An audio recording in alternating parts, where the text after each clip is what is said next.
One, two, three. Hi, I'm Prabhat here with Dr. Moses Sinarayan. How are you doing today, Moses? I'm excellent, thank you, Prabhat. Thank you for being here with me and us spending some time together and discussing all things activism and all things academic and how the worlds collide and intersect. So Absolutely, glad to be I'm here. excited. So first I want to start with sort of your journey. Well-educated, you use four-syllable words all the time, but what made you want to take the academic route and use it for the world of activism and making change in the world? That's a great question. Thank you, Prabhat. Well, personally, I've been on the activist path for a while, and I sort of felt that I'd reached a threshold where I wasn't getting more gains for what I was putting in, and I thought that I needed to take my activism to another level. So, taking it to professional associations, organizations, conferences is a way of getting the same message out, but to key holders and decision makers that hopefully will make an impact. So that's sort of my new focus is to address decision makers and get to the people who actually write reports and think about these issues at a policy level. Because your thinking is you can try to meet the masses and try to educate them, but if you go to the key decision makers, they're going to be the ones that are going to disseminate the information to everyone, right? So from a strategic standpoint, you're dealing with 10 people that can affect 10 million instead of trying to get to 10 million one at a time. Yeah, and I also think we need multiple approaches. You know, just the mass activists, community organizing, mobilizing. That's fine, and we need to keep on doing that. But we also need to address key decision makers, stakeholders that do make a lot of influence on policy.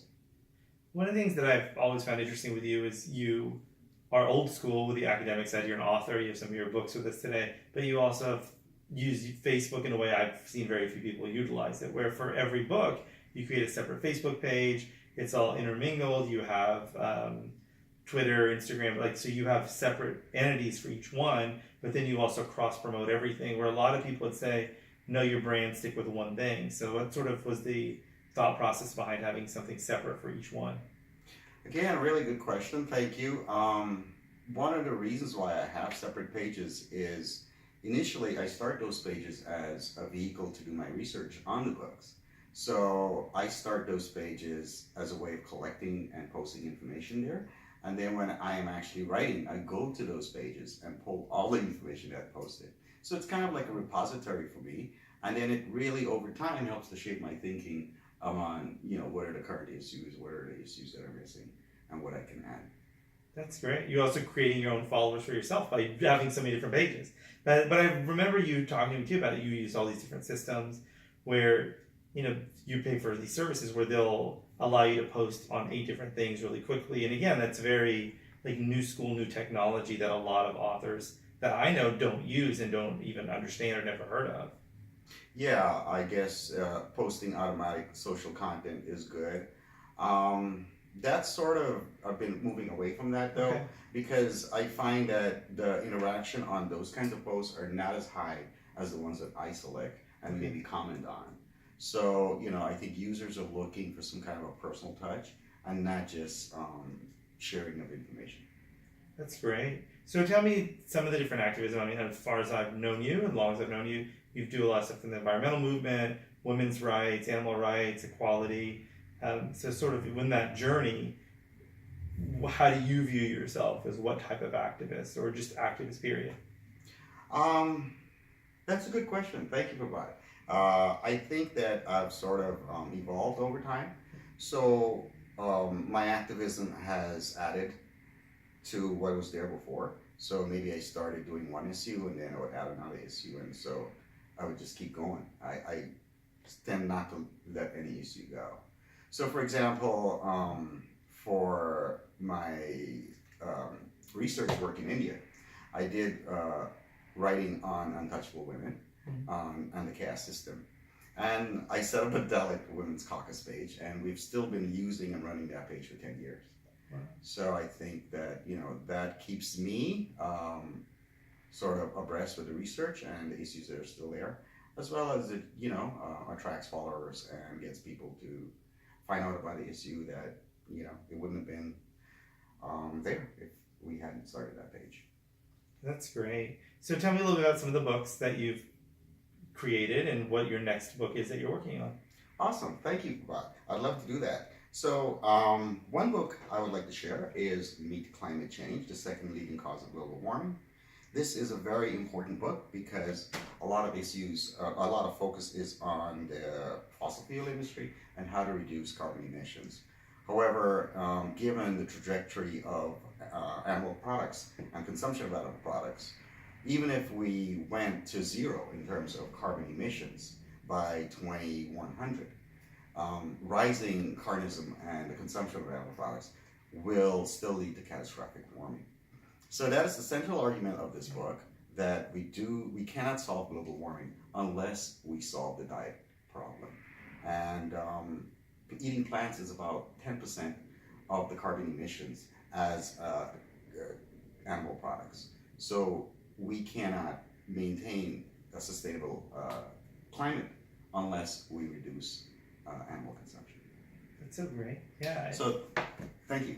Yeah, I mean, it's the way you present it in your book and the way you present it in your talks is so wonderful because a lot of times people just focus on one issue, right? Turn off the light bulbs, don't buy an SUV. But you really talked about the food choices and sort of how that is really related to everything, right? Because there's still fuel that's being used, right, to transport animals to the slaughterhouse and then transport meat. So fuel is not like irrelevant in the equation. Absolutely. And it's actually very interrelated. But that industry itself has so many emissions due to the factories themselves, right? All the things that are around. Well, yeah. I mean, you're looking, when you talk about greenhouse gas emissions from livestock production, the life cycle of these animals, you have to start from birth and go all the way to the processing of the animals in the factories. And then you have to look at what happens to the product that leaves the factories to the stores and the supermarkets, and then in the home, and then how much of it gets wasted. So if you add up all the greenhouse gases associated with the life cycle of the animal, that's one aspect of it. But that's only one aspect, because you have to look also at the health effects.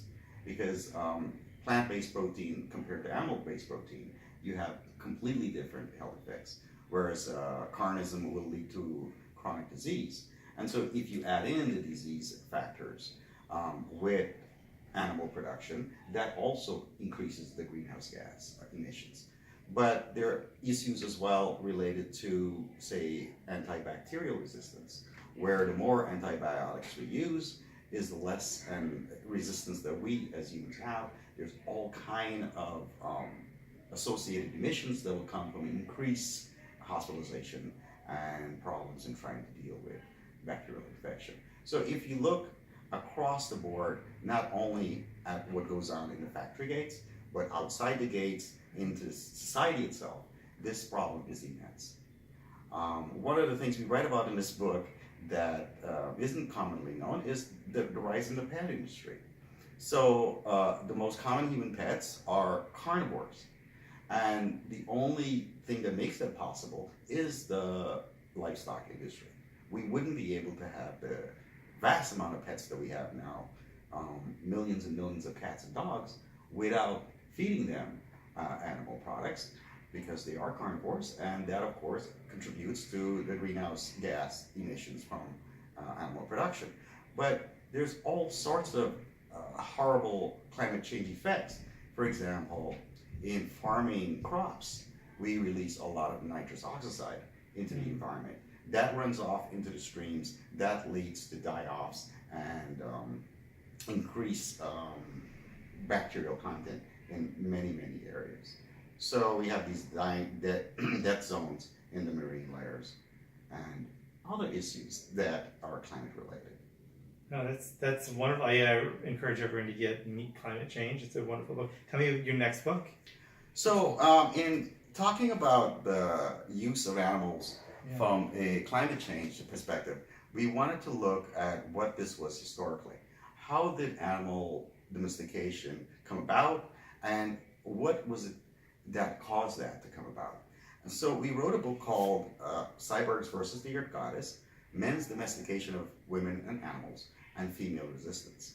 So with this book, what we're looking at is the rise of animal domestication and how did that contribute to the rise of patriarchy and men's assumption of power over what had been pretty much female prehistory. So we went into the whole development of the human species from hominids, and we looked at most of them were plant-based. All our cousins in the primate world are mostly plant-based. A lot of them are also female dominant or female centric cultures. And we ourselves as early humans were the same. And then we existed for a very long time in that and flourished in that female-centered, plant-based and respecting for animals and the environment community. And we had a sustainable existence for hundreds of thousands of years. So all of this changed 10,000 years ago with the domestication of animals. And we hadn't really domesticated animals before. Now there were domestication of dogs, there were domestication of cats, but this was something completely different now where we were domesticating animals for food. So before 10,000 years ago, when men started domesticating animals, we were really plant-based. And there was some, a little bit of consumption, but most of that was foraging or maybe finding stuff. We didn't really have a hunting-based culture. So the idea of raising animals and enslaving animals led to men also enslaving women. And we went from female-centered cultures to male-dominant cultures. And what I would call the cyborg personality, which is sort of like a hyper-masculine identity that is focused on domination and male supremacy. And the idea of oppressing and enslaving animals led to the enslavement of women and also what we would call categories of humans that were dehumanized, like for example, people of color or caste-related oppression. That's a wonderful book and wonderful connections you made throughout that. So you have another book with this? So so these are very complex theoretical analysis. Right. And I sort of do like to do art as well. Right. So I, along the period of time, have made a bunch of posters. So I produced a book containing all my posters. And these posters are climate related. And for example, I have one here with Bill Nye, Obama, and Mr. Tyson, I think. Mike Tyson. So, okay. So yeah, so we have a book of my Of posters. art. Yeah. So you're not just the academic, you're also a creative. Right. So before we go, what's your big encouragement for people that are wanting to get in the activist sphere? I know it can be really depressing and a lot of people lose hope. What keeps you hopeful and motivated? Well, you know, there's a lot of change coming. Solar, there's a lot of awareness raising. There's people who are understanding that this issue is certainly more serious than we've looked at it in the past. However, for me, I really don't operate on a principle of hope. I operate on persevering and really going, you know, and doing what's necessary. Whether, you know, there's any kind of change or not, that's not pertinent to my work. For me, I have to do the work, and we keep doing the work. And we Change will come, right? And, well, you know, it's irrelevant whether it comes or not.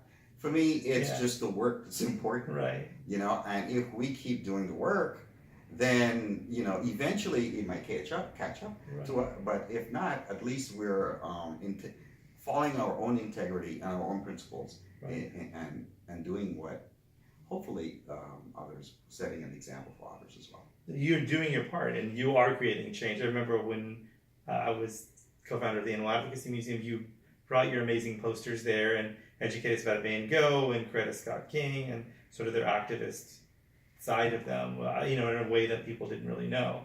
So you've done a wonderful job both with your lectures and your artwork, and I appreciate knowing you. And where can people find your work?